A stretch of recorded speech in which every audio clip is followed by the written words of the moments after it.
ये सर्किट जो आप देख रहे हैं, इसमें अपने आसपास से ऊर्जा सोखने की क्षमता है और यह ऊर्जा सेलुलर टावरों, वाईफाई सिग्नल और अन्य सभी से रेडियो फ्रीक्वेंसी सिग्नल के रूप में उपलब्ध है और फिर उस ऊर्जा को बिजली में परिवर्तित करता है और फिर उस बिजली को इन कैपेसिटर में संग्रहित करता है, जो आप नारंगी रंग में देख रहे हैं। और यह 100% सही है। और मैं आपको इस वीडियो में व्यवहारिक रूप से सब कुछ दिखाने जा रहा हूं। यहां आप देख सकते हैं कि मैंने मल्टीमीटर को डीसी वोल्टेज मापन मोड पर जोड़ा है और यह 0 पर है। अब मैं इस सर्किट को अपने मीटर पिन आउट से जोड़ने जा रहा हूं। लाल धनात्मक है और काला ऋणात्मक है। आप देख सकते हैं कि वोल्टेज धीरे धीरे बढ़ रहा है और कोई शक्ति स्रोत नहीं दिया गया है। यह अभी भी बढ़ रहा है। ऐसा कैसे है? ऐसा इसलिए है क्योंकि यह बिंदु जो आप देख रहे हैं वो एक एंटीना के रूप में कार्य कर रहा है, जो परिवेश से रेडियो फ्रीक्वेंसी को अवशोषित कर रहा है और इसे बिजली में परिवर्तित कर रहा है और इस प्रकार चार्ज को इन दो कैपेसिटर में डीसी वोल्टेज के रूप में संग्रहित कर रहा है। अभी आप देख सकते हैं कि ओह चार्जिंग केवल मिलवोल्ट में है, जो बहुत कम है। हमने इसे 12 मीटर वोल्ट तक चार्ज किया है। अब हमें एक बड़े एंटीना की जरूरत है। अब मेरा शरीर भी एक कंडक्टर है, तो ये भी एक एंटीना की तरह काम करने वाला है। तो चलिए इसे छूते हैं। और यहाँ आप देख सकते हैं कि अब वोल्टेज तेजी से बढ़ रहा है। हमने 160 वोल्ट डीसी को पार कर लिया है क्योंकि एंटीना का सरफेस एरिया बड़ा हो रहा है। और यह सेलुलर ओवर्स की संख्या और इस डिवाइस के कितने करीब होने पर भी निर्भर करता है। तो यहां आप देख सकते हैं कि हमने लगभग 400 मीटर वोल्ट हासिल कर लिया है। देखते हैं कि यह अधिकतम कितना हो सकता है। तो यहां हम 6 वोल्ट तक पहुंच गए हैं और यह अभी भी बढ़ रहा है। ऐसा लगता है कि 1 वोल्ट अब काफी करीब है। और आप उस वोल्टेज का भी अंदाजा लगा सकते हैं जो खो रहा है। इन डायोड में सीरीज में जुड़े डायोड की संख्या है, लेकिन ये डायोड एक्स सिग्नल को डीसी में बदलने के लिए जरूरी है। अब चार्जिंग प्रोसेस काफी कम हो गया है। मुझे उम्मीद थी कि यह कम से कम 1 वोल्ट तक जाएगा और जैसा कि आप देख सकते हैं कि यह 889 वोल्ट डीसी पर अधिकतम हो रहा है। हाँ, 900। अब ये फिर से काफी तेजी से बढ़ना शुरू हो गया है और आखिरकार हमने 1 वोल्ट को पार कर लिया है और यह अभी भी बढ़ रहा है। अब मैं अपना हाथ हिलाने जा रहा हूं और आपको वोल्टेज दिखना चाहिए और यहां आप देख सकते हैं कि जैसे ही मैंने अपनी उंगलियां डिस्कनेक्ट की, वोल्टेज वास्तव में तेजी से गिर रहा है और एक बार फिर अगर मैं इसे जोड़ने जा रहा हूं तो ये बढ़ने लगेगा।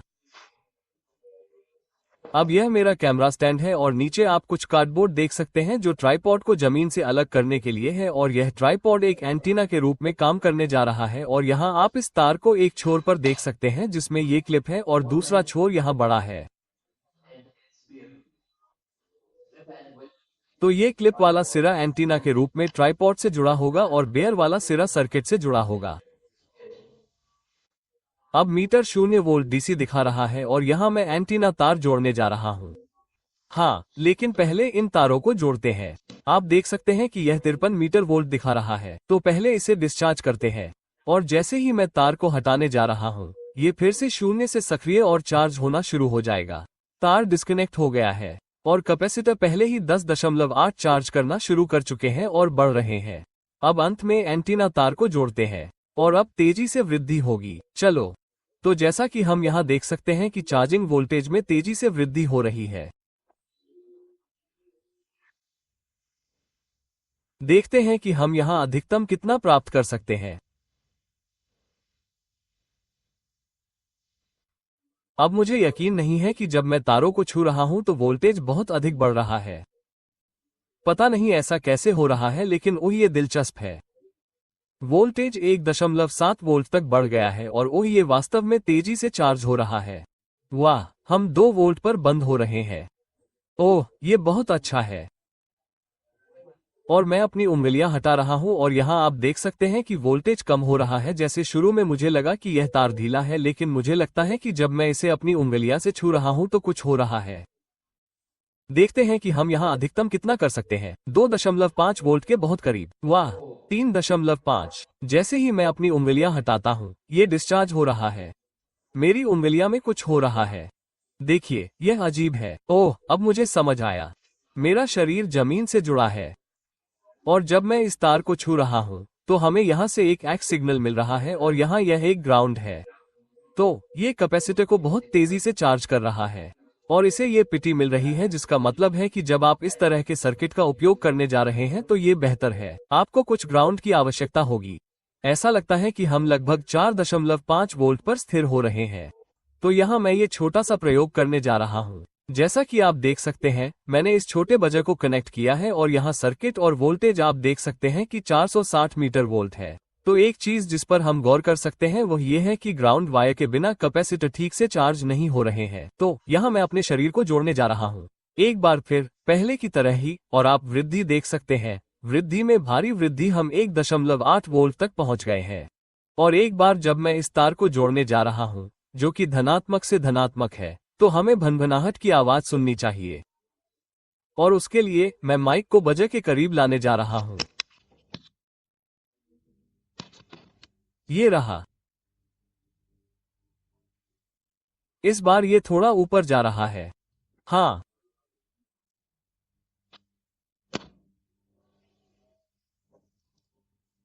4.5 अभी भी, और मुझे लगता है कि और करीब, क्योंकि मुझे नहीं लगता कि वोल्टेज बहुत अधिक होने जा रहा है और चला जाएगा।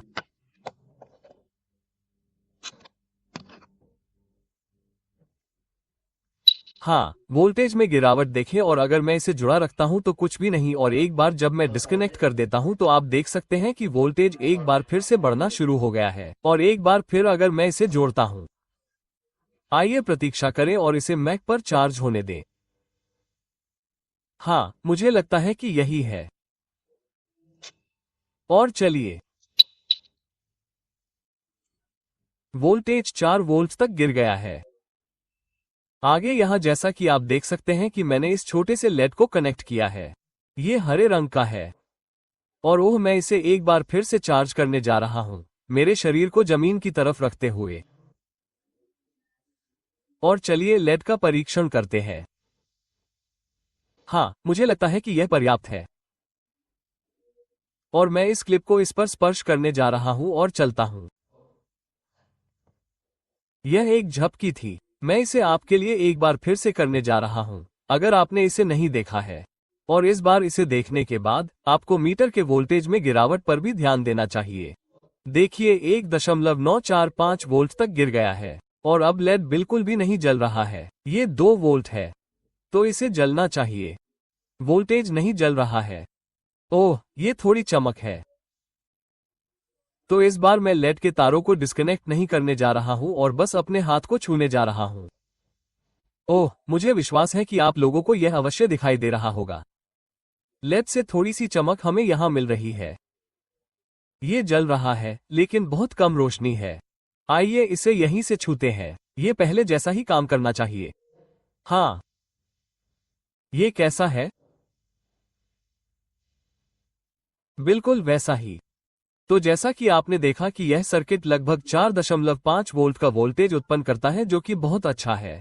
तो आप में से बहुत से लोग सोच रहे होंगे कि 4.5 वोल्ट से हम अपने सेल फोन को चार्ज कर सकते हैं, क्योंकि वे भी इसी वोल्टेज पर चार्ज होते हैं। लेकिन नहीं, आप इससे बहुत कुछ नहीं कर सकते, क्योंकि इस सर्किट से उत्पन्न होने वाला कुल करंट बहुत कम है। अब वापस उस हिस्से पर आते हैं जिसके कारण मैंने यह वीडियो बनाया है। ये सर्किट और सब कुछ जो मैक्सवेल चिकाम्प का है। आप में से बहुत से लोगों ने उनका नाम सुना होगा, क्योंकि उन्होंने दावा किया है कि उन्होंने एक ऐसा उपकरण बनाया है जो रेडियो फ्रीक्वेंसी तरंगों से ऊर्जा को कैप्चर कर सकता है और उसे उपयोगी बिजली में बदल सकता है। ये कई घरों को बिजली दे सकता है।